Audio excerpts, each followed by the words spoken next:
Medical student association દ્વારા રેગિંગના આરોપીની સજા માફી કરી હોવાના વિરોધમાં ડીનને આવેદનપત્ર પાઠવાયું। સરકારી મેડિકલ કોલેજમાં વર્ષ 2025માં રેગિંગનો બનાવ બન્યો હતો, જેના દોષિતોને સજાના ભાગરૂપે સસ્પેન્ડ કરવામાં આવ્યા હતા। ત્યારે યુનિવર્સિટીના કુલપતિ ભરતભાઈ રામાનુ દ્વારા દોષિતોને સજા માફી કરવામાં આવી હોવાના વિરોધમાં મેડિકલ સ્ટુડન્ટ એસોસિએશન દ્વારા મેડિકલ કોલેજના ડીન ચિન્મયભાઈ શાહને આવેદનપત્ર પાઠવી સજા માફીને રદ કરવાની માંગ કરવામાં આવી હતી।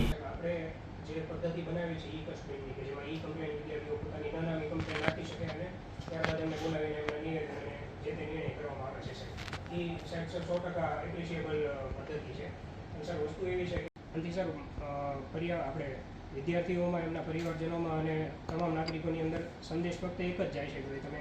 રેગિંગ કરો, રેગિંગ કર્યા પછી તમને નાની મોટી સજા મળશે, પછી સમાધાન થશે અને સમાધાન થઈ ગયા પછી તમને 1 કે 2 વર્ષની અંદર તમને સજા માફી મળી જશે। એટલે આ મજબૂત રજૂઆત ફરિયાદ પક્ષ પણ કરવા અમે યુજી વિદ્યાર્થીઓ વતી સરકારી મેડિકલ કોલેજ ભાવનગરમાં ડીન સાહેબ ડૉક્ટર ચિન્મય શાહ સાહેબને આવેદન અને અમારી રજૂઆત એવી આપી છે કે સાહેબ, આવનારા સમયમાં રેગિંગની ઘટનાઓને નિવારવા માટે અને રેગિંગનો ભોગ બનનાર તમામ વિદ્યાર્થીઓને ન્યાયતંત્ર પર અને આપની કમિટી પર અને સંસ્થાની જે પદ્ધતિ છે તેનો પર ભરોસો રહે અને તેઓ ન્યાયના માર્ગે જ આગળ વધીને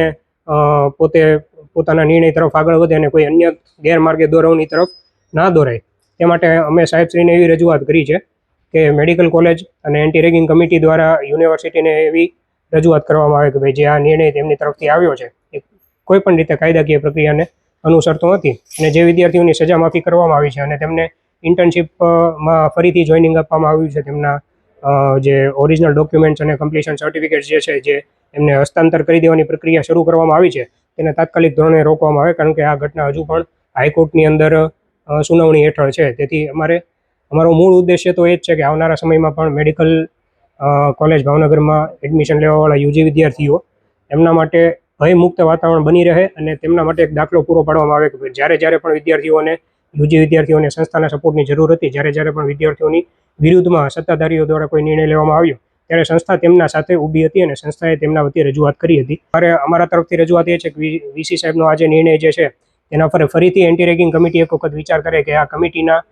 ધારાધોરણોને બિલકુલ અનુરૂપ નિર્ણય નથી અને કમિટીથી ઉપરવટ જઈને નિર્ણય લેવાયો છે।